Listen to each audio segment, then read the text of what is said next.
ధనియా పౌడర్‌ని ఇలా 2 రకాలుగా చేసి పెట్టుకున్నామంటే వంట చేయడం చాలా ఈజీ అయిపోతుంది. అలాగే 15-20 డేస్ వరకు నిల్వ ఉంటాయి. ఫ్రెష్‌గా ఉంటాయి. వీటిని ఎలా ప్రిపేర్ చేసుకోవాలో చూసేద్దాం పదండి. ఫస్ట్ కడాయిలో ధనియాలేసుకోండి. అలాగే దీంతో పాటు చెక్క, లవంగం గూడా యాడ్ చేసుకొని దోరగా వేయించుకోండి.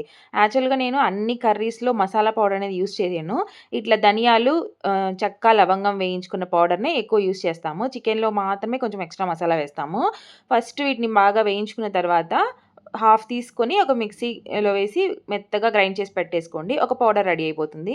మిగతా హాఫ్ ధనియాలు గ్రైండ్ చేసి అందులో ఒక పెద్ద కొబ్బరి గిన్న, ఎండు కొబ్బరి గిన్న, అలాగే వెల్లుల్లి వేసి మెత్తగా గ్రైండ్ చేసి పెట్టుకోండి. ఈ పౌడర్ మనకి కర్రీస్‌లోకి, ఫ్రైలేకి చాలా బావుంటది. అలాగే ఫ్రిడ్జ్‌లో పెట్టను కూడా అవసరం లేదు. బయట ఉన్నా గానీ మినిమమ్ 20 డేస్ ఫ్రెష్‌గానే ఉంటది. 1 మంత్ అయినా పర్లేదు. నేనైతే ఇలా చేసి పెట్టేసుకుంటాను. ఎప్పుడైనా వంట ఏది చేసినా కర్రీ అయినా, ఫ్రై అయినా చాలా ఈజీగా ఉంటది. ఒకసారి నచ్చితే మీరు కూడా ట్రై చేయండి.